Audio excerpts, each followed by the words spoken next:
La ciudad romana tardía. Hermosos templos, vastos foros, más impresionantes y esplendorosos que incluso lo que muchas ciudades modernas tienen para ofrecer, un hermoso estilo arquitectónico, muchas estatuas por todas partes, a menudo recubiertas de oro, una increíble cantidad de arte clásico, muchas personas caminando por las calles, dueños de tiendas ocupados, ricos aristócratas, luego los enormes baños, lugar de encuentro para miles de personas, inigualables en su grandiosidad, luego gigantescas bibliotecas, teatros y anfiteatros descomunales. Al reflexionar sobre la antigua Roma, consideramos sus aspectos más positivos. Pero ¿era todo realmente tan placentero en aquellos tiempos? ¿Era la ciudad romana tardía realmente tan hermosa como nuestras gafas, a veces idealizadas, a través de las cuales vemos la historia romana antigua, querrían hacernos creer?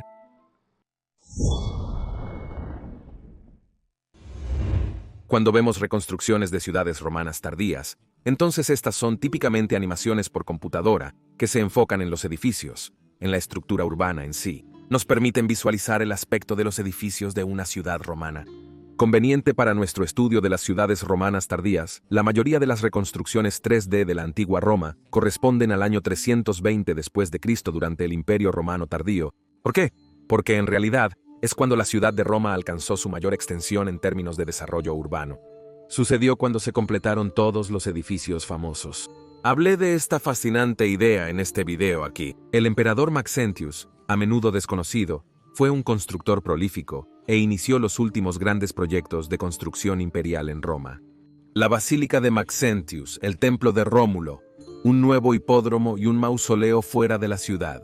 Claro, la mayoría de estas estructuras se finalizaron bajo Constantino, quien se atribuyó todo el mérito por su construcción. Pero cuando vemos animaciones por computadora de la antigua Roma u otras ciudades romanas, debemos entender que estas son versiones idealizadas. A menudo ni siquiera vemos a las personas, y solo nos enfocamos en los aspectos positivos de las ciudades, es decir, los impresionantes edificios y el esplendor imperial. Y de hecho, este esplendor imperial estaba en partes absolutamente intacto, hasta bien entrado el Imperio Romano tardío. Por ejemplo, la ciudad de Roma aún parecía absolutamente magnífica antes de los 3 saqueos del siglo V. Si hubieras caminado por la antigua Roma en el 400 después de Cristo, todos los edificios imperiales aún estaban en pie, con toda su hermosa ornamentación completamente intacta. A primera vista podríamos pensar que todo estaba bien en el último imperio romano, y por lo tanto, los devastadores eventos de los próximos 80 años podrían habernos tomado por sorpresa si no hubiéramos observado más de cerca. Pero de la misma manera que, por ejemplo, la moderna San Francisco seguro se ve bien desde lejos, con su brillante y centelleante horizonte, pero si miramos más de cerca, entonces absolutamente no se ve tan bien en bastantes lugares. Así, al visualizar las ciudades romanas tardías, debemos intentar quitarnos las gafas de la romántica e intentar imaginar cómo debió haber sido realmente la vida para la persona individual. Comencemos con el tejido urbano, porque en realidad para el 400 después de Cristo, ya no todo era tan brillante como podrías creer a primera vista. Los templos, por ejemplo, estas grandiosas estructuras en las que se había adorado a los antiguos dioses grecorromanos durante más de 1000 años, fueron ordenados a cerrarse por los emperadores cristianos después de Constantino. Especialmente después de Teodosio, esto se había vuelto permanente, y aunque habría intentos de revertir esta política incluso bajo el último emperador romano occidental, Antemio, nunca sucedió. Y así, estas estructuras comenzarían lentamente a acumular polvo y a decaer. Podemos imaginar que en muchas partes del imperio, especialmente en las fronteras como en Reino Unido, este proceso de decadencia comenzó antes y fue mucho más rápido. En Londinium, por ejemplo, el antiguo templo grecorromano en el Foro Central era una ruina desierta para el año 400 después de Cristo. Probablemente ya no existía, pues se había saqueado para obtener material de construcción. Lo mismo en Lutetia Parisiorum, la actual París. El antiguo templo central fue abandonado y reutilizado como material de construcción para muros defensivos, cuando los Alemanni amenazaron con saquear la ciudad en el 260 después de Cristo. Ya durante la crisis del siglo III, muchas ciudades habían sido parcial o completamente abandonadas, especialmente en los márgenes del imperio. Los Agri Decumatis se perdieron ante los Alemanni ya después del año 280 después de Cristo. La provincia de Rumania fue evacuada por el mismo Aureliano solo por nombrar algunos. Fue ya durante la crisis del siglo III que empezaríamos a ver cada vez más decadencia extendiéndose por las ciudades romanas. Incluso en las ciudades más grandes del imperio, esto era un suceso común. Por ejemplo, los fanáticos cristianos primitivos habían destruido el magnífico templo de Serapis en Alejandría en el 392 después de Cristo. Probablemente, los antiguos templos en la Ágora de Bizancio en Estambul fueron abandonados y decayendo para el 400 después de Cristo. Incluso en Roma, el baluarte del antiguo culto, se construyeron nuevas iglesias con material sobrante de antiguos templos greco-romanos en decadencia, u otras estructuras que habían caído en desuso. Así, la ciudad romana tardía estaba en realidad ya permeada de decadencia, que se extendía con una velocidad cada vez mayor. Pero incluso para el individuo, la antigüedad tardía a menudo ya no era un tiempo divertido. Pero antes, por favor, dale me gusta a este video y suscríbete para no perderte ningún futuro video sobre la interesante era del Imperio Romano tardío. Y por favor considera apoyar mi trabajo en Patreon o a través de la membresía de YouTube, porque la sostenibilidad a largo plazo de este canal realmente depende de tu apoyo. En serio, este canal no funcionaría sin nuestros miembros de Patreon y YouTube, y quiero agradecer a cada uno de los que están apoyando este canal en cualquier forma. Gracias, te lo agradezco, amigo. Y si eres un nerd de Roma, y las probabilidades son altas de que lo seas si estás viendo este video, entonces podrías estar interesado en los increíbles anillos y otros accesorios romanos que está construyendo la tienda Senatus Populusque Romanus. Poseen anillos legionarios con diversos temas, incluso monedas, estatuas, colgantes, atributos y terracotas. Y lo más increíble es que elaboran a mano cada una de las piezas. Así es, esto es realmente material hecho a mano de alta calidad. Realmente no hay un mejor regalo para ti o para alguien que conozcas que pueda ser un fanático de Roma. Puse el enlace a su tienda en la descripción del video y en el comentario fijado, y con mi enlace puedes obtener un reembolso del 10% en cada compra. Así que ve y revisa su surtido, es realmente increíble. Por lo tanto, las propias ciudades ya estaban empezando a decaer cada vez más, especialmente las viejas estructuras paganas, pero también había una enfermedad desenfrenada. En realidad, la ciudad romana siempre había sido un sumidero de población. Los densos centros urbanos de la Roma imperial, incluso en su apogeo, habían visto más muertes que nacimientos. Y la población de las grandes ciudades tenía que ser constantemente repoblada con nuevas personas del campo, o de lo contrario, las poblaciones de Roma, Alejandría, Estambul, Antioquía y las otras grandes ciudades del imperio se habrían colapsado completamente en unas pocas generaciones. Eso es debido a que la higiene de aquel tiempo no era muy avanzada, por decirlo de manera suave. Así que combina una alta densidad de población como en Roma y Alejandría, que he analizado en estos dos videos aquí.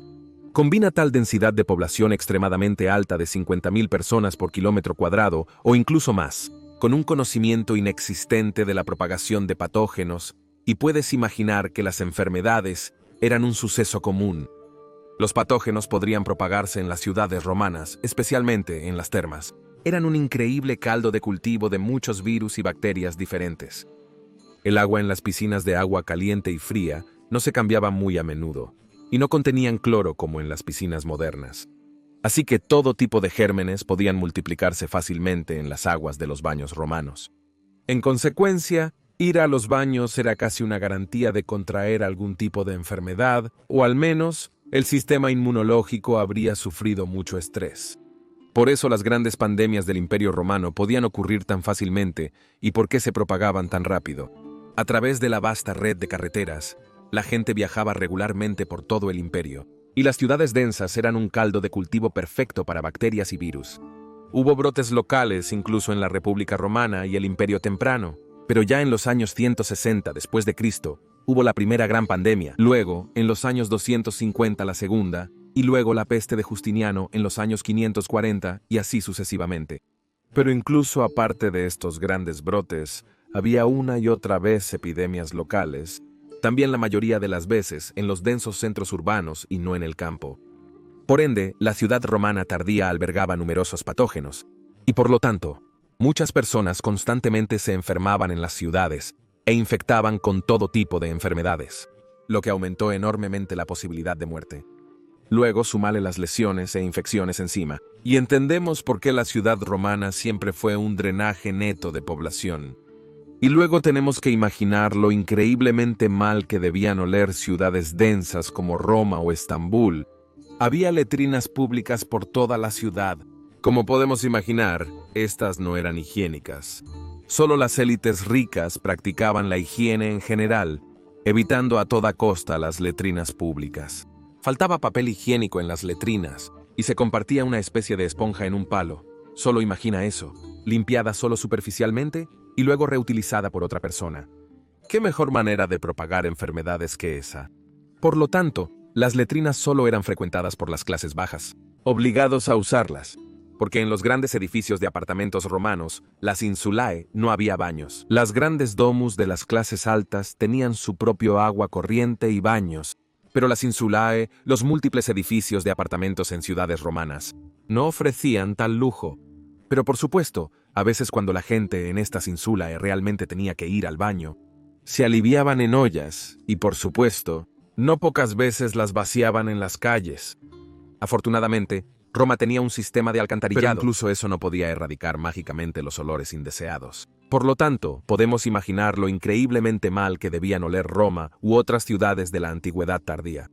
Esto debió haber sido insoportable para nuestras narices, lo cual, por supuesto, no podemos visualizar en estas hermosas representaciones en 3D de la Roma de la antigüedad tardía o la Estambul de la antigüedad tardía. No obstante, el olor probablemente variaba bastante, ya que los grandes espacios abiertos, los foros, no contenían letrinas públicas, y el viento recogería más velocidad allí para dispersar los malos olores.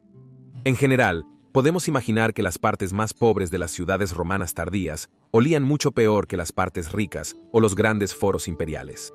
Y partes más pobres de las ciudades, había muchas, especialmente después de la crisis del siglo III, después de que la calidad de las monedas romanas se había deteriorado, después de que la inflación se había descontrolado.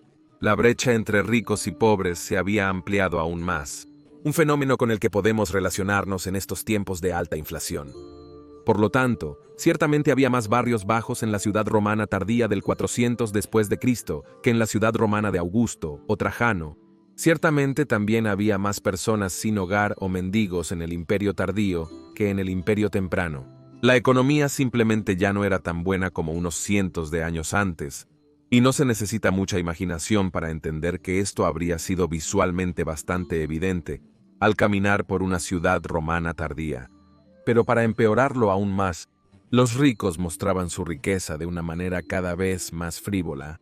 Como describió Ammianus Marcellinus, el famoso historiador romano tardío que vivió en Roma durante los últimos años de su vida, así que en los años 390 después de Cristo, y describió de una manera animada la decadencia total que los ricos mostraban donde quiera que pudieran, de la manera más exagerada. Pero al mismo tiempo, habrías visto el contraste absoluto con los mendigos y las personas sin hogar mucho más que durante el cenit de Roma. Así, al imaginar la Roma tardía, es muy tentador imaginar a Roma como un faro de luz en medio de la oscuridad creciente de la Edad Media, con sus estatuas doradas y templos de mármol brillante. Pero también deberíamos, para obtener una imagen completa y realista, imaginar la ciudad romana tardía tal como era. Sí, aún había esplendor, sí, todavía había magnificencia y belleza imperial, pero también había decadencia, desolación, pobreza increíble, y enfermedad y muerte desenfrenadas. Así, la ciudad romana tardía debió presentar una imagen bastante mixta. Los contrastes ciertamente eran mucho más pronunciados que durante el cenit de Roma en los siglos I y II después de Cristo. Así que la próxima vez que imaginemos la ciudad romana tardía, también deberíamos imaginarla llena de gente, y con todas las cosas buenas y malas que trae consigo una alta densidad de población urbana en un imperio en declive. Y si estás interesado en aprender más sobre cómo exactamente se veía Roma durante su apogeo, puedes ver este video aquí en la esquina superior derecha. Pero si estás más interesado en lo magnífica que era Estambul durante su cenit, puedes ver el otro video en la esquina inferior derecha. Doy las gracias de nuevo a todos los amigos de la historia romana. Gracias te doy. Y estén bien.